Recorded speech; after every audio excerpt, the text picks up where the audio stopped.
Esaten nuen, esker onak eman nahi nituela, ematen diazuen aukerakatik, eta esan behar dizuet gainera, oso onkigarria ditu zaitala omenaldia, Anderri omenaldia egin dugun omenaldia, eta hori ere eskertzen dizuet aukera, izan dudan aukera omenaldian parte hartzeko. Gero, esango dizuet, nahiko ausarta izan naizela Lazarori baietza eman nionean gaia niretzat ni ez naiz aditu bat, lehen barkatuko diazu esango diazu, ez zara aditu bat eta zatoz horretaz hitz egitea, bai, epidemiologa naiz eta ikuspegi poblazionalaz, bai, pixkate lantzen dugu horretaz, baina lehen hartzoroko ikuspegi poblazionala niretzat zerbait berria zen, eta Lazarok planteatu zidanean hau aurkezteko esan nion, aukera oso ona ikasteko izango da niretzat.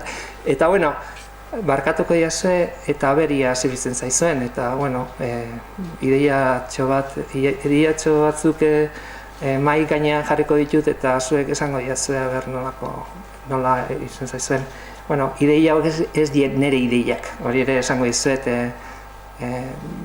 eta munduan zehar dauden frogak edo jasotakoak dira, eta ez dira nire buruan asmatutako ideiak, ez baino baita zientzian eta osasun publikoko oinarritutako ideiak dira eta emaitzak ere bai ikusiko dezuzenez.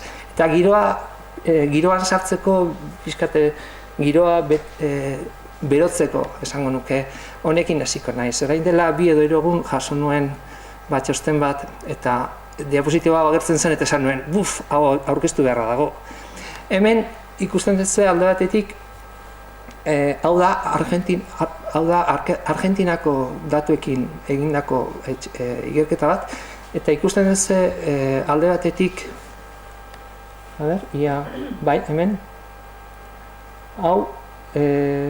hemen ikusten duzue jaiotza pisuaren bilakaera Argentinan, 1997 urtetik hasita, 2006 urteraino, ez? Eta gero, beste hemen ikusten duzue ekonomiko jarduaren bilakaera.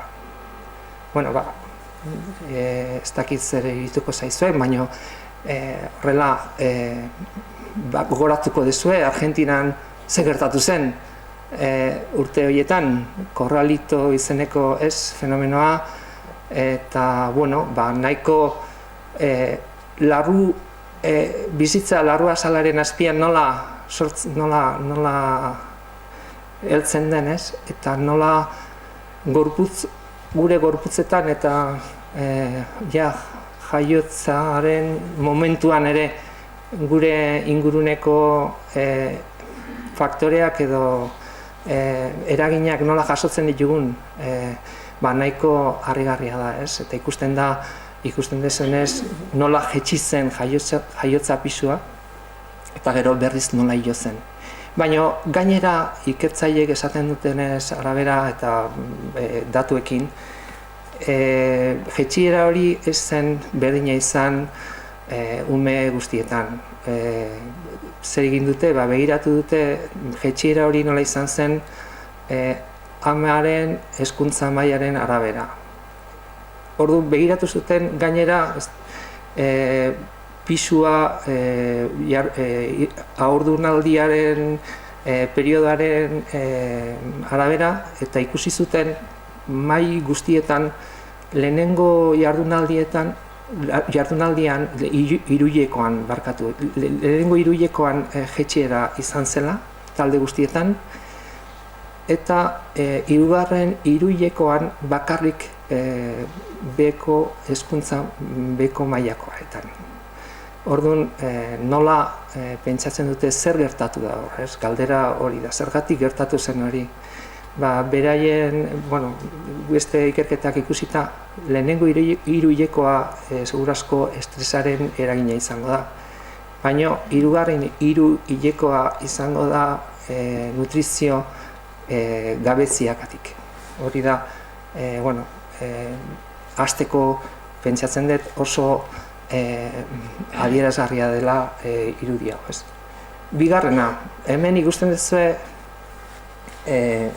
haurren hilkortasuna bi lurraldetan, Suedia alde batetik eta Inglaterra eta Gales beste aldetik. Badakizue bi lurralde horiek oso desberdinak direla ongizatearen perspektibatik.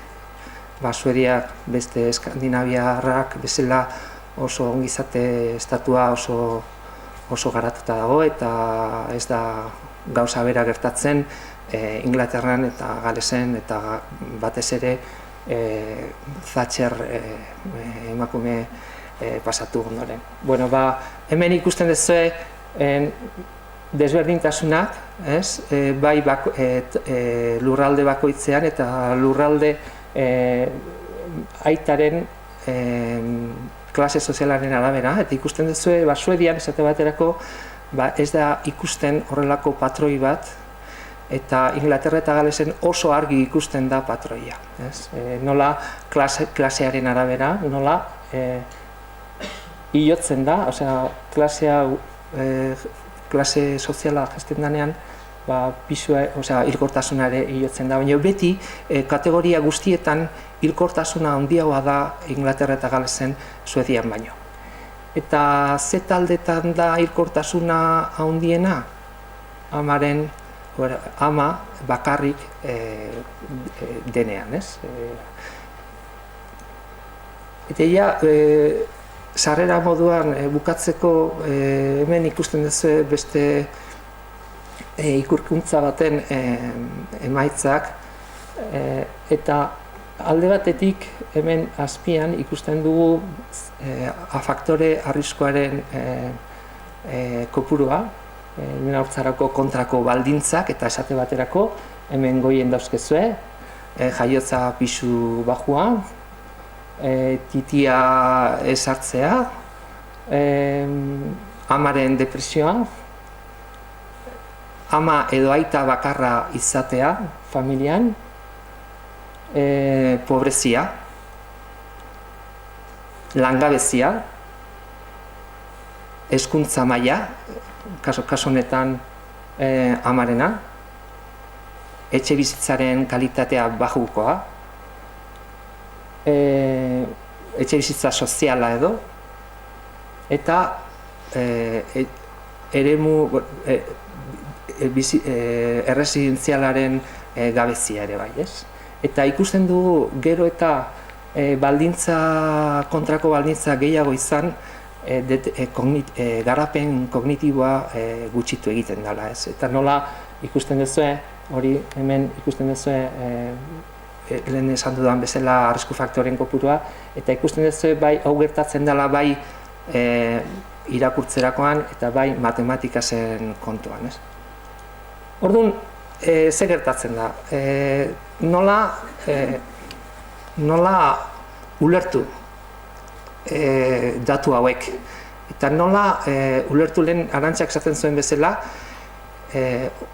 lehen haurtzaroaz hitz egiten badugu eta osasunez hitz egiten badugu, ongizatez hitz egiten dugu, eta hitz egiten dugu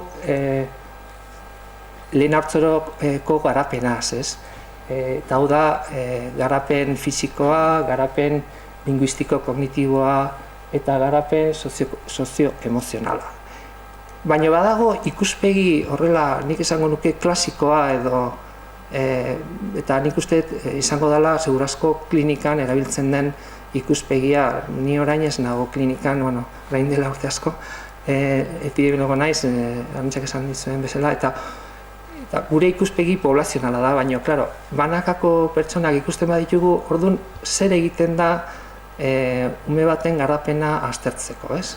Normalean, etapa bako estandar batekin konparatzen da, eta esaten dizu, ume honi bati periodo edo denboraldi honetan tokatzen zaio hau eta horrelako gaitasunak izatea, eta horrela eta gaitasun horiek ez baditu lortzen, orduan azalpenak zeintzuk izango diren, segurazko hor bilatzen ditugu faktore bai genetikoak edo biologikoak. Hori da ikuspegi klasikoaren ikuspegia ez.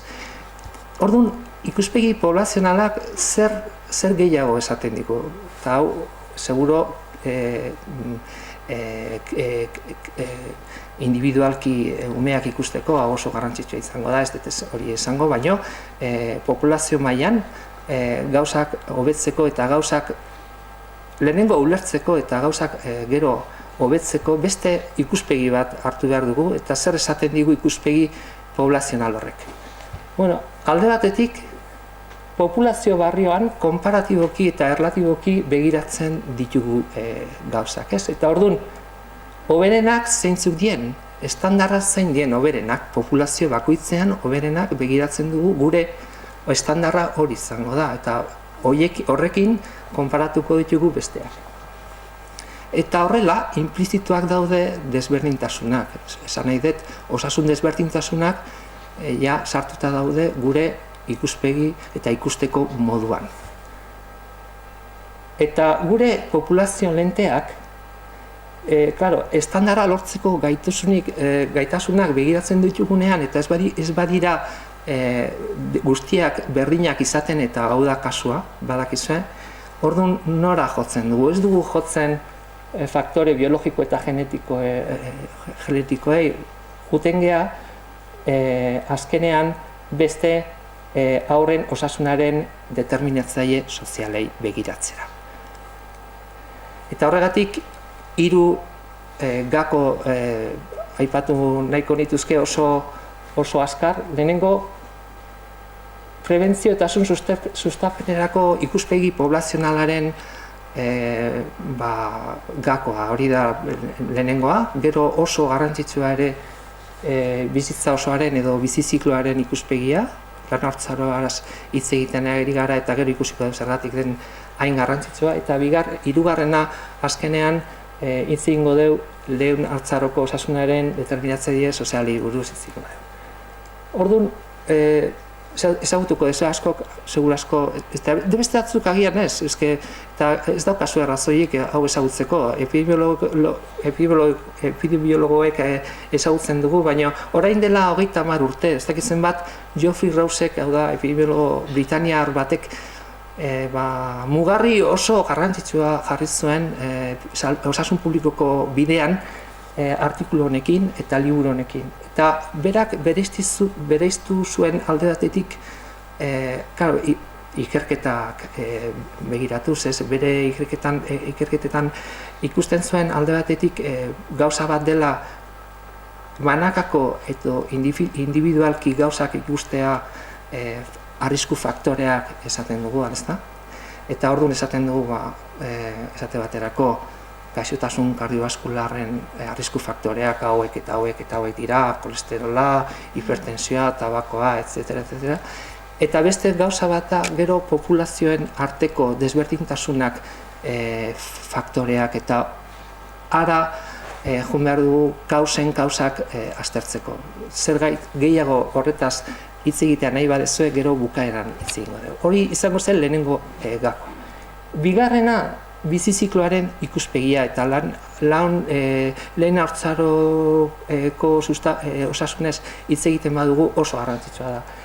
Zer esaten digu? Lehenengo, denborazko perspektiba nabarmentzen du, pertsona baten bizitza esperientzia osoa kontuan hartuz, bai ernatzea, haurtzaroa, nerabezaroa, eta bar. Eta kontuan izaten ditu bai iraganeko eta egungo esperientziak,